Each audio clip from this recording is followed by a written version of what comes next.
ఏవండి? ఇదిగో సకు, నేనెప్పుడు ముఖ్యమైన పనిలో ఉన్నాను, తర్వాత మాట్లాడతాను.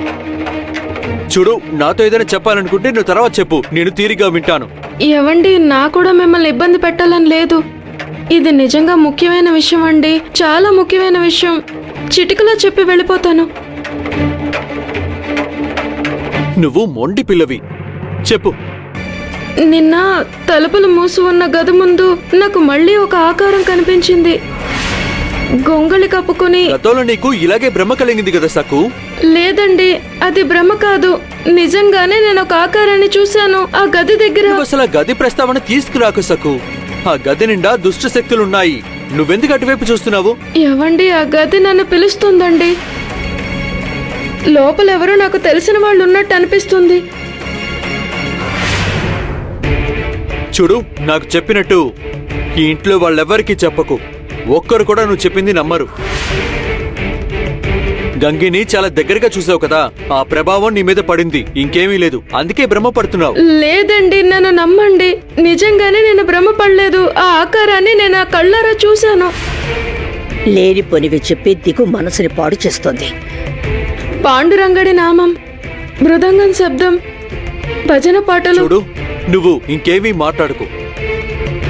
అయినా ఇప్పుడు ఈ విషయంలోకి పాండురంగడు ఎందుకు వచ్చాడు?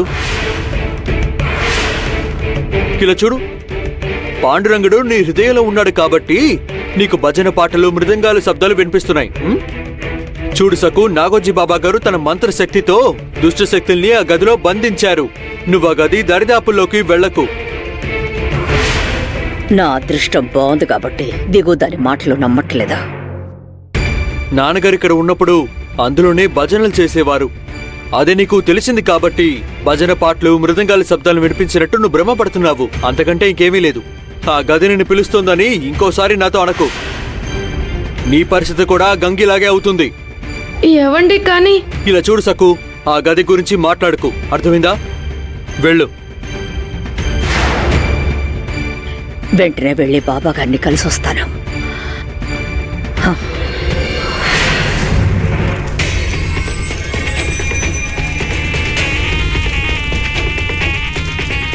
బాబా గారు, నేనేమైనా తప్పు చేశానా? అలా ఎందుకు నన్ను చూస్తున్నారు? ఆయన చూపులకి అర్థం అది కాదు. మీరు అంటే ఆ అంటే ఇక్కడికి ఎందుకు వస్తున్నారని. నీకు తన్నులు తినాలనుందా భైరవా?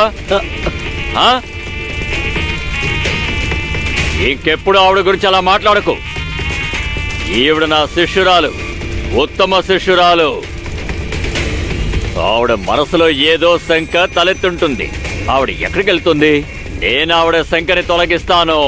అది నా కర్తవ్యం. నువ్వు చెప్పు మనరమ్మా, చెప్పు. అది బాబాగారు, నాకు అర్థమవుతోంది.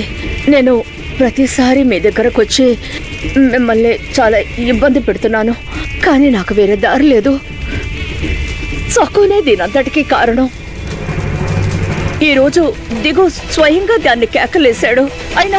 అయినా అది మళ్ళీ ఆ మోసి ఉన్న గది గురించే వాడితో మాట్లాడుతోంది. వాడికి చెప్తోంది ఆ గది తన్ని పిలుస్తోందని. ఇప్పుడు ఇందులో మంచే ఉందో అది చూడు మనరమ్మా. నువ్వేమన్నావు? దిగు కోపడ్డాడు అంటే తిట్టాడనేగా. తను తిట్టాడు. ఇది చాలా మంచి విషయం. ఇది మనం సంతోషించాల్సిన విషయం మనరమ్మా. మీ ఇంట్లో తనకి విలువిచ్చి తన మాట వినేది దిగు. మరి తనే వినకపోతే ఇక సక్కు చెప్పేది ఇంకెవరు వింటారు?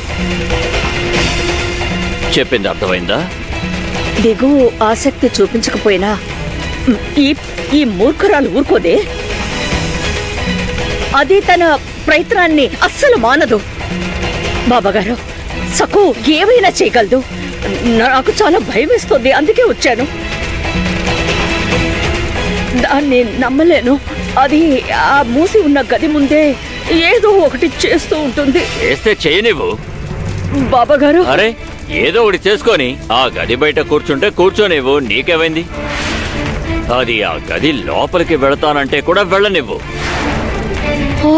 నువ్వేవి ఆందోళన పడకు, కంగారు పడకు. తన మూర్ఖపు చర్యల వల్లే తన పాదాలు దాన్ని మృత్యు దిశగా తీసుకెళ్తాయి, సందేహం లేదు. అది కోరి కోరి చావును కొని తెచ్చుకుంటోంది.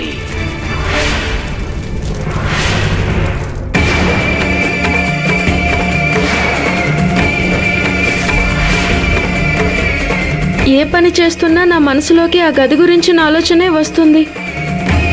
వద్దనుకున్న ఆ గది గుర్తొస్తుంది.